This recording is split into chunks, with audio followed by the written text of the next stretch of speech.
Crítica de la noción de felicidad y repudio del hedonismo. La vida como esfuerzo.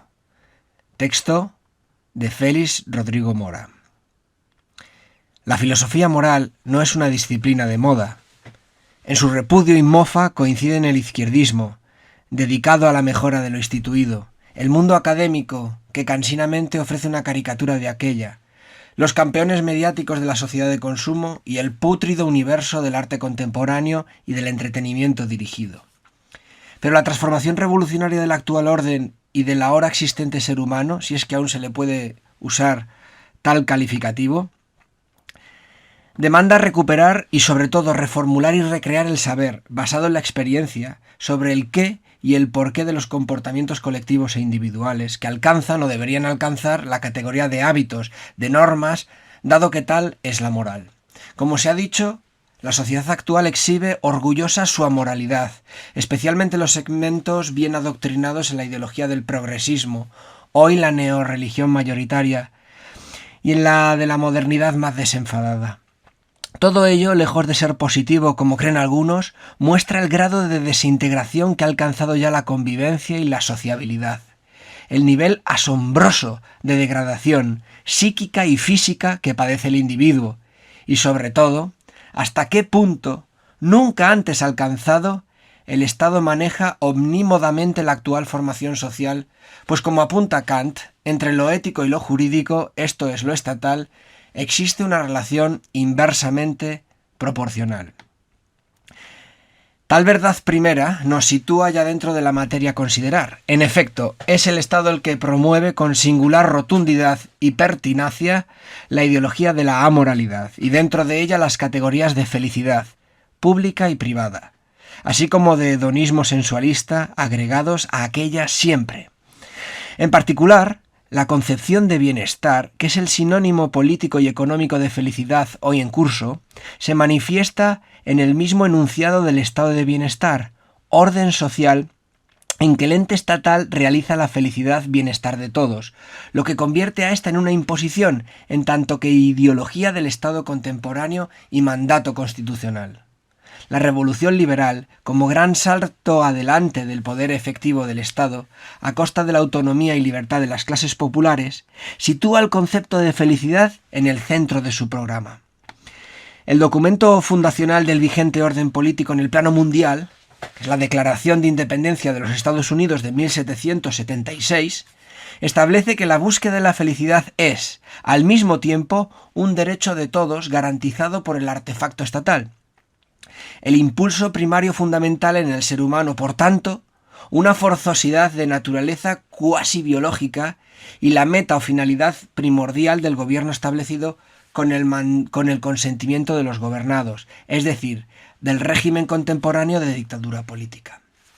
La Constitución española de 1812, la primera de todas ellas y por tanto el modelo de la vigente Constitución de 1978, en su artículo 13 recoge tal formulación, con una rotundidad a agradecer. Dice, el objeto del gobierno constitucional es la felicidad de la nación, puesto que el fin de toda sociedad política no es otro que el bienestar de los individuos que la componen. Esto es un pintoresco enunciado en el que los dominadores toman a su cargo realizar la felicidad, el bienestar de los dominados. Asimismo, la tan mitificada por el mundo académico y por el radicalismo prosistema, la Declaración de los Derechos del Hombre y del Ciudadano de la Revolución Francesa, proclama que su objetivo es realizar la felicidad de todos. Incluso Saint-Just, el lugarteniente y verdugo de Robespierre, se congratula porque, según él, la felicidad es una idea nueva en Europa. Juicio no solo desvergonzado, dada la singular naturaleza de sus actividades, sino además desacertado, pues el tomismo, en tanto que ideología oficial de la Iglesia Católica desde el siglo XIV, negando al cristianismo y siguiendo a Aristóteles, el eudaimonista por excelencia, establece que la felicidad, primera en esta vida y tras la muerte, en el extramundo, debe ser la meta cardinal del ser humano. Que tan fundamentales por fundacionales documentos jurídicos políticos impongan la felicidad como axial cosmovisión e ideario es, en primer lugar, un atentado a la libertad más fundamental de todas, la libertad de conciencia, dado que hace obligatoria una concepción determinada de la existencia, sin permitir la concurrencia en igualdad de condiciones de otras varias, alternativas y discrepantes. Por ejemplo, al afirmar con tanta asertividad la categoría felicista, la noción de verdad resulta desplazada y marginada, lo que otorga la razón a Xavier Zubiri cuando en El hombre y la verdad expone que lo propio de la contemporaneidad es desdeñar la verdad, para vivir en el error, la mentira y la alucinación inducida. No puede dudarse tras lo expuesto que el eudemonismo autoritario y por tanto el placerismo obligatorio son criterios organizadores de la modernidad. La concreción de la noción de felicidad es diferente para las minorías poderhabientes y para la gran mayoría despojada del poder de decidir. La vida feliz, en el primer caso, se logra acumulando el máximo de potestad de mandar, en la forma de poder político, en el ente estatal.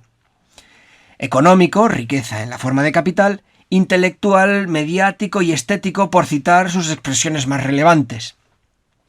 Para la masa, la felicidad forzosa es la propia del productor-consumidor que cae por el despeñadero de la deshumanización al correr tras el espejismo de los placeres cotidianos. Toda nuestra sociedad está asentada sobre la afirmación de Bentham, de Jeremy Bentham, acerca de que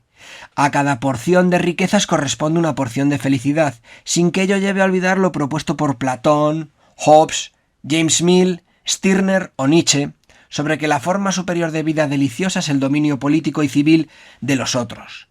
tanto más intenso y gratificante cuanto mayor sea la sujeción a la que se les someta. La categoría de felicidad es fértil en otras concreciones más existenciales, también míseras y vilificantes. Una es la aspiración a la extinción total del dolor, quimera que hace del sujeto un ser pusilánime y dócil, sometido por el pavor hacia quien hoy posee la capacidad máxima de infringir el sufrimiento, esto es, el Estado. Otra consiste en el afán de llevar una existencia cómoda y poltrona, holgazana y sin esfuerzo, supuestamente gracias a la tecnología, de donde resultan las diversas utopías científico-técnicas, a cual más inquietante. Una tercera concibe la vida humana como nada más que una acumulación en el ego de experiencias placenteras, lo que conforma al sujeto sensual de la modernidad, ente subhumano, incapaz de pensar, incapaz de decidir, incapaz de convivir y de luchar, pues el reduccionismo a lo sensorial tiende a extinguir en él las facultades y capacidades superiores o humanas. Asimismo, de la noción de dicha a toda costa resulta la aspiración específicamente epicúrea a poner fin a cualquier inquietud, tensión y desarmonía, lo que hace imposible la vida como esfuerzo por metas trascendentes, que en bastantes ocasiones solo son pensables y realizables, querámoslo o no, a través del desasosiego, la entrega de sí, la dedicación constante y el dolor. En resumidas cuentas, si John Stuart Mill expuso que es mejor ser un ser humano insatisfecho que un cerdo satisfecho, hoy a las multitudes se las alecciona para que escojan una vida sin libertad, sin conciencia, sin dignidad, sin convivencia, sin verdad. Pretendidamente abundosa en goces sensoriales, una vida de cerdos, en suma. Se presenta a menudo a la derecha y a la reacción explícita como adversarias de la dicha y el bienestar, como ordenadoras de una vida asentada en el sufrimiento, mientras se afirma que la izquierda y el progresismo se proponen liberar al ser humano de la infelicidad, constituyendo un orden social delicioso en el que la existencia humana realice su pretendidamente innata aspiración a la felicidad. Empero, la filosofía de la felicidad o eudemonismo es común a todas las formas de pensamiento institucional, dominando siempre el discurso del poder, salvo en algunas épocas, las relacionadas con la guerra, en que se deja paso a ciertas expresiones de ideología estoica. Si bien estas no excluyen la fe felicista, solo la reformulan en dichas condiciones.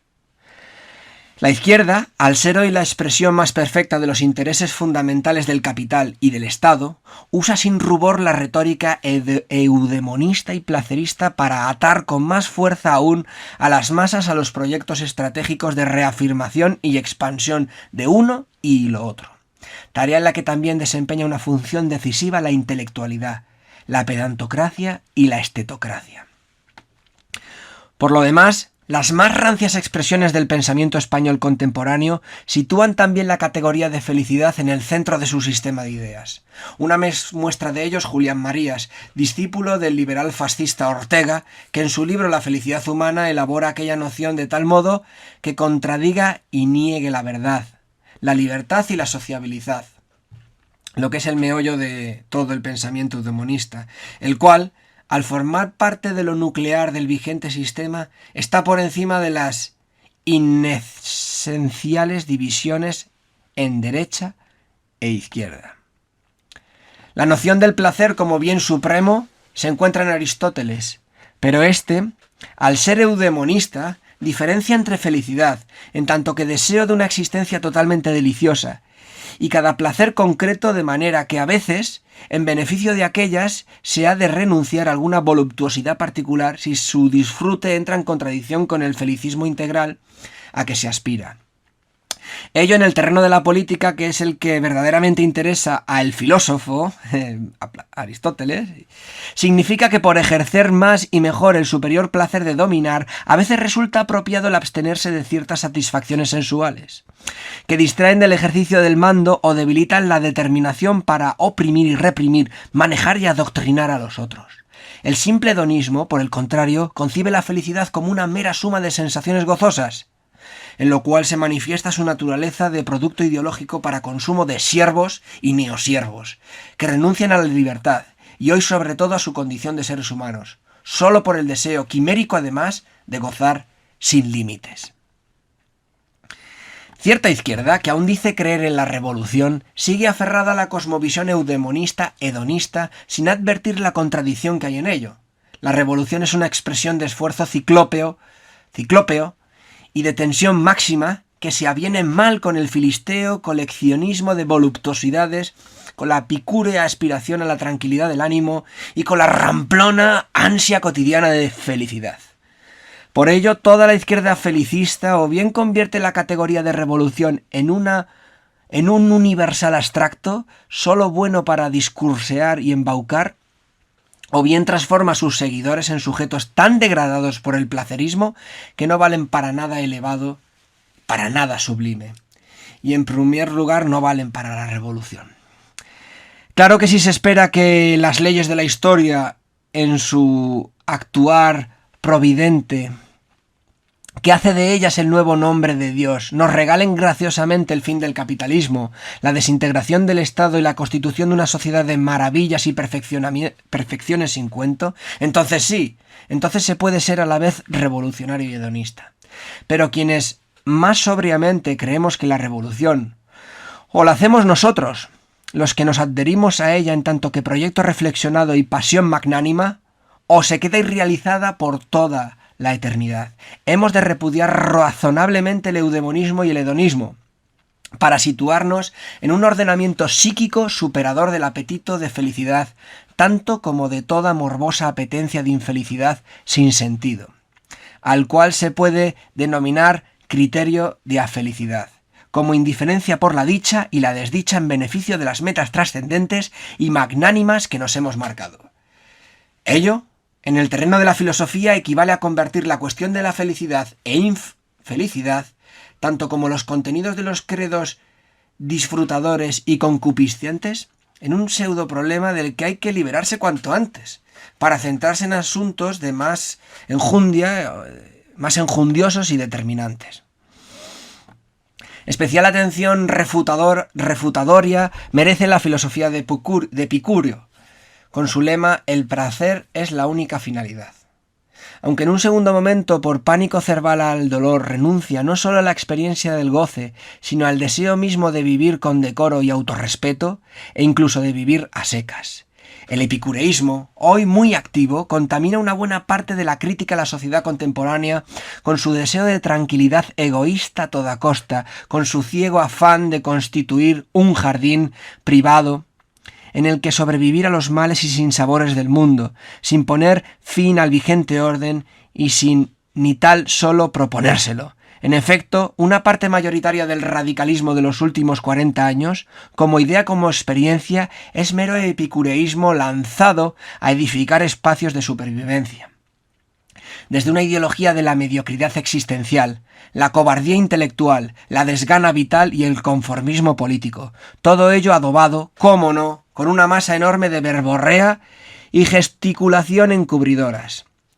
Atreverse a desafiar lo existente, no para lograr vivir mejor en sus intersticios, sino para destruirlo plenamente, demanda una grandeza de ánimo que el neoepicureísmo hoy en boga, aterrado ante la posibilidad de padecer y de penar, no puede tener. Una resultante de todo ello, de las más penosas, es la masa de seres ínfimos, de sujetos sin grandeza ni calidad, que se agitan por los ambientes izquierdistas, reivindicativos y alternativos. Por tanto, la experiencia de los últimos decenios demuestra que sólo desde una cosmovisión del esfuerzo es posible al mismo tiempo abordar la acción transformadora del orden vigente con coherencia, constituirse a sí mismo como sujeto con la elevación y la dignidad que son propias de un ser humano, y liberarse de los sofismas y pseudoproblemas de la pésima filosofía eudemonista y hedonista, que nos impone la búsqueda de la felicidad como mandato constitucional, estatal. Pasemos ahora a examinar, con la concisión que el lugar y el momento requieren, un ejemplar de filosofía del esfuerzo, de dedicación a las grandes metas trascendentes y de indiferentismo ante placeres y dolores. El poema de León Felipe, La Insignia, de 1937, empieza reivindicando la historia grande y los huracanes incontrolables, como ámbitos de existencia de los seres humanos en tanto que tales, en contra de la mediocridad y el cotidianismo felicista, para pasar a proclamar que esta, la nuestra, es la época de los héroes contra los raposos, exhortar al esfuerzo del heroísmo colectivo y sentar una proposición de colosal significación cognoscitiva y ética, que la vida no es ni ha sido nunca una cuestión de felicidad, sino una cuestión de heroísmo, dice León Felipe. Con ello, el fundamento de la mejor filosofía moral queda establecida. Remacha su proposición con esta hermosa aserción: no buscamos la felicidad, añadiendo visionariamente que después de la revolución no seremos felices tampoco. No hay posadas de felicidad ni de descanso, pues la existencia humana es avanzar, siempre por un camino heroico, en el que no hay puntos de llegada. De manera que la meta decisiva es el esfuerzo, que sin dejar de ser medio, se eleva al mismo tiempo a fin y propósito. El poeta demuele así la muy burguesa cosmovisión fruidora que muchos empeñan aún en la apoteosis de la sociedad de consumo, que hace del placer el primer deber cívico del sujeto hipersometido e hiperdegradado de la última modernidad, en presentar como subversiva y antisistema aserciones que ya solo pueden ser contestadas con el sano ejercicio de la risa. No conviene, empero, reducirse a un enfoque politicista, por correcto y oportuno que sea, del significado del eudemonismo y hedonismo, pues la cosmovisión del esfuerzo y del servicio es buena y verdadera en sí y por sí, y no únicamente porque sea un útil medio para la acción revolucionaria. Ello equivale a sostener que además de un medio es un fin, deseable por su valía intrínseca. A la pregunta capital de la filosofía moral, ¿cómo debemos vivir?, se ha de contestar no desde tales o cuales sistemas dogmáticos, teóricos o doctrinarios, sino desde la experiencia reflexionada. Dada que la imposición absoluta a las masas del placerismo se realizó en Occidente en los años 60 del siglo XX, ha transcurrido tiempo suficiente para realizar un juicio sobre su naturaleza a partir de sus efectos. Por tanto, ¿qué es lo observable respecto a la evolución de la naturaleza concreta del individuo medio y del cuerpo social en los últimos 50 años? ¿Ha mejorado o ha empeorado? Lo que se percibe es que el vehemente énfasis puesto en el goce está constituyendo individuos cada vez más débiles y cada vez más vulnerables, que se desploman con creciente facilidad ante las dificultades de la existencia, que poseen cada vez menos autonomía psíquica y padecen una mengua constante de sus capacidades espirituales. La depresión, como disfunción y padecimiento, como forma grave de infelicidad, está en rápido ascenso.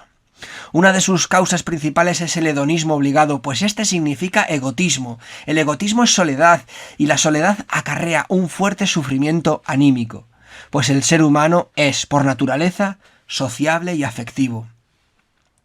Estando dotado de la necesidad de querer y ser querido, de vivir en colectividad y realizarse en lo comunitario, con abandono de la cárcel del yo, en que ahora le tienen encerrado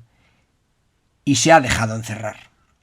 Tal estado de cosas lleva a la comercialización de la vida anímica a gran escala, a cargo de los novísimos manipuladores de la conciencia y aniquiladores de la libertad espiritual, los psicólogos, psiquiatras y psicoanalistas. Estos realizan la expropiación de la vida interior del individuo, que ya es cada vez menos suya y cada día más de tales mercaderes de palabras, que invocan siempre la felicidad y la dicha como supuesto propósito de sus rentables intervenciones. Dado que el placerismo solo considera para el caso de la plebe las facultades sensoriales, todas las demás capacidades naturales del ser humano terminan atrofiándose por falta de uso, reflexión que coincide exactamente con lo observable. Declina la inteligencia, se extingue la afectividad, resulta nulificada la voluntad, nada queda de la sociabilidad. Esto convierte al individuo en un ser sin sustantividad, ni mismidad, que es construido desde fuera por quienes tienen poder para hacerlo, las élites mandantes, en particular las vinculadas a los medios de adoctrinamiento de masas estatales y empresariales, el sistema universitario y escolar en primer lugar. El sujeto que se siente desposeído de todo, que se halla a sí mismo torpe, solitario, agobiado, infeliz, sin voluntad,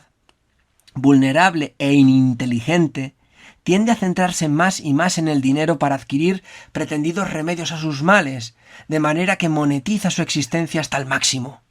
al mismo tiempo que ya todo lo espera de la intervención institucional, de donde resulta la mentalidad contemporánea, deseosa de recibir siempre y no dar jamás, lo que genera una atrofia aún mayor de las capacidades. Asimismo, está siendo devastada la persona en tanto que realidad biológica, a través del sedentarismo, la mala alimentación, la obesidad, la medicalización, la holgazanería, el consumo compulsivo de mercancías de placer, como son el alcohol y las drogas, el confinamiento en las grandes megalópolis y el crecimiento de las enfermedades crónicas. De la suma de tales factores se desprende que el individuo medio conoce en el presente un grado de inespiritualidad notable y en ascenso, al mismo tiempo que está en acelerado declive en tanto que ente biológico. En lo que resulta perfecto es como sujeto hiperdócil, que obedece siempre al poder constituido, el cual no solo hace en cualquier circunstancia lo que le ordenan desde arriba, sino que también piensa, desea y siente lo que la autoridad determina en cada coyuntura que piense, desee y sienta. Asistimos, pues, a la apoteosis del Homo docilis. Tales son los efectos comprobables de la moralidad sensualista y felicista. A los 4 decenios de la revolución hedonista realizada desde las instituciones en los años 60 de la pasada centuria. Si bien hay otras causas de los males expuestos, varias de similar importancia a la considerada. En puridad, estamos ante la culminación de la destrucción de la esencia concreta humana, meta primordial del Estado liberal desde sus orígenes. El antídoto inmediato parece ser la recuperación creadora de la filosofía moral, como disciplina subversora de lo existente, entre otras medidas de variada naturaleza. Leído por Kiko Enrique Bardají Cruz, desde Aragüés del Puerto, texto de Félix Rodrigo Mora. Muchas gracias por escucharlo. Agur.